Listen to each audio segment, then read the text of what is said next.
तीन बहनों की लालची भाभी। करिश्मा, रेशमा और मनीषा तीन बहनें हैं। उनका एक भाई भी है, मयंक। मयंक अपनी बहनों को बहुत प्यार करता है, लेकिन मयंक की पत्नी सविता इस मामले में मयंक से बिल्कुल ही अलग है।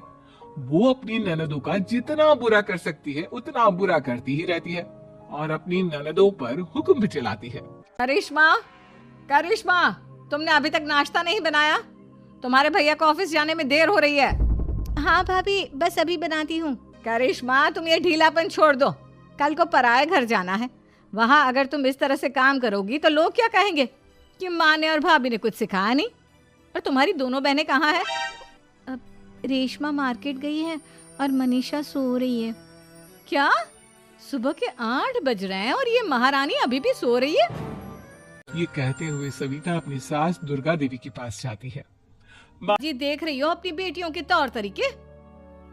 क्या हुआ बहू, सुबह सुबह क्या कर दिया मेरी बेटियों ने? अरे एक तो अभी अभी उठकर किचन में गई है, दूसरी सुबह सुबह बाहर चली गई और तीसरी अभी तक सो रही है। क्या करूं मैं इन तीनों का, मैं तो परेशान हो गई हूँ। जा जाकर उठा उसे और रेशमा से मैं बात करती हूँ। सविता सीधा मनीषा के कमरे में जाती है और उससे कहती है, महारानी जल्दी उठो, सूरज सर पर आ गया है। भाभी थोड़ी देर और सोने दो ना, मैं रात को लेट सोई थी। वो क्या ना, यूनिट टेस्ट चल रहे हैं। शराफत से उठती है या नहीं, या फिर पानी की भरी बाल्टी डालूं तेरे ऊपर? नहीं नहीं भाभी, मुझे बिस्तर में नहीं लाना, उठती हूँ मैं। मनीषा जल्दी से उठकर बाथरूम में चली जाती है। सभी आराम से बैठकर नाश्ता कर रहे होते कि तभी रेशमा बाजार से हाथ में सामान लिए आ जाती है। रेशमा को देखते ही सविता उस पर बरस पड़ती है। लो, आ गई महारानी। ऐसा भी क्या सामान लाना था जो सुबह आंख मलते ही बाजार की तरफ रवाना हो गई? भाभी, कल आप ही तो चीख रही थी कि घर का सारा सामान मुझे ही लाना पड़ता है, घर में किसी को भी किसी काम से कोई लेना देना नहीं है। अब मैं बाजार जाकर सामान ले आई तो आपको इस बात से भी तकलीफ हो रही है? देख रही हो माँ जी, अपनी बेटी की जुबान कैंची से भी तेज चलती है। और मयंक, आप तो कुछ कहेंगे नहीं अपनी लाडली बहन को। रेशमा, अपनी भाभी से ऐसे बात नहीं करते। चलो माफी मांगो। भैया, मैं क्यों माफी मांगू? आप भाभी से बोलिए ना कि हम पर कम हुक्म चलाया करे। हम इस घर की बेटियां हैं और आपकी पत्नी की ननद है, नौकरानी नहीं। लो कर लो बात। इनकी भलाई के लिए कुछ भी बोलो तो इन्हें बुरा लग जाता है। इस घर में यही इज्जत है मेरी। देख लो माँ जी, आपकी बेटी किस लहजे में मुझसे बात कर रही है। सविता वहाँ से चली जाती है। मयंक को बहुत गुस्सा आता है, वो भी वहाँ से चला जाता है। फिर करिश्मा रेशमा को समझाती है। रेशमा, तुम्हें भाभी से माफी मांग लेनी चाहिए थी ना। लेकिन दीदी, मैंने कुछ किया ही नहीं तो मैं माफी क्यों मांगू? हाँ करिश्मा दीदी, रेशमा दीदी जैसे ही घर में आई भाभी ही उन पर चिल्ला रही थी। हाँ, मैं मानती हूँ कि गलती भाभी की थी। मैं तो इसलिए बोल रही हूँ कि भाभी ने माँ को तो पूरी तरह अपने वश में कर लिया है।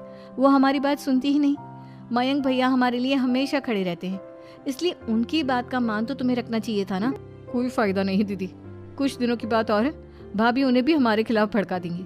फिर वो भी माँ की तरह हमारी किसी बात का विश्वास नहीं करेंगे। इसी तरह सविता अपनी तीनों ननदों को किसी न किसी बात पर परेशान करती रहती थी। एक दिन मयंक अपनी तीनों बहनों के लिए गिफ्ट लाया। करिश्मा, ये तुम्हारे लिए हार का सेट। रेशमा, तुम्हारे लिए सुंदर सी ड्रेस। और मनीषा, तुम्हें किताबें पसंद है ना, तुम्हारे लिए किताबें लाया हूँ। थैंक यू भैया। थैंक यू भैया। थैंक यू भैया।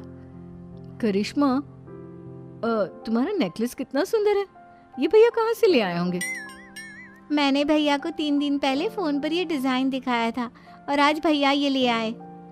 सविता तो अपनी ननदों की गिफ्ट्स देखकर जल गई और करिश्मा का नेकलेस तो उसे भी बहुत पसंद आया था। अपनी बहनों के लिए कितना अच्छा नेकलेस लेकर आए हैं। मुझे कभी कोई गिफ्ट नहीं दिया। मैं आज ही ये हार चुरा लूंगी। रात में सविता करिश्मा का हार चुरा लेती है और इसी तरह उसे अपनी ननदों की जो भी चीज अच्छी लगती वो उसे मांगती नहीं, बल्कि रात के अंधेरे में चुरा लेती। इसी तरह दिन बीतते गए और सविता ने मयंक के दिल में भी उसकी बहनों के लिए नफरत पैदा कर दी। एक दिन मयंक ने करिश्मा और रेशमा के लिए रिश्ता देखा और ये बात उसने घर में सबको बताई। माँ, करिश्मा और रेशमा के लिए बहुत अच्छा रिश्ता आया है। वो लोग कल इन्हें देखने आ रहे हैं। आप और सविता मिलकर सारी तैयारी कर लेना। ये सुनकर करिश्मा और रेशमा खुश हो जाती है, लेकिन सविता सोचती है, अगर इन दोनों बहनों की शादी हो गई तो घर और बाहर का काम कौन करेगा? मनीषा तो एक नंबर की कामचोर है, उससे तो किसी बात की उम्मीद लगाना ही बेकार है।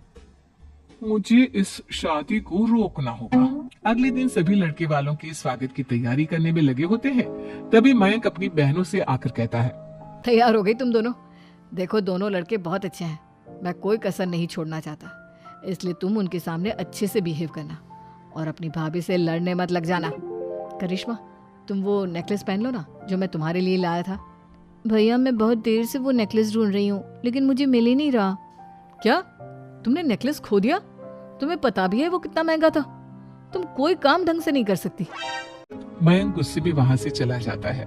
थोड़ी देर बाद लड़के वाले भी आ जाते हैं। वो दोनों बहनों को पसंद कर लेते हैं और रिश्ता पक्का हो जाता है। लेकिन सविता के दिमाग में तो कुछ और ही खिचड़ी पक रही थी। वो पंडित जी के पास करिश्मा की कुंडली लेकर जाती है और उन्हें पैसे देकर करिश्मा की कुंडली बदलवा देती है। जब लड़के वालों के पास करिश्मा की कुंडली जाती है तो वो दुर्गा को फोन करते हैं। बहन जी, हमने करिश्मा की कुंडली अपने पंडित जी को दिखाई थी। आपकी बेटी की कुंडली नहीं बल्कि दोषों का पिटारा है। देखिए, मैं और मेरे पति इन सब बातों में बहुत विश्वास करते हैं, इसलिए हम आपकी बेटी से अपने बेटे की शादी नहीं करा सकते। इस तरह करिश्मा का रिश्ता टूट जाता है और सभी घर वालों को बहुत दुख होता है। अब कविता सोचती है, चलो करिश्मा का तो रिश्ता टूट गया, अब रेशमा का भी रिश्ता तोड़ना है। क्या करूं?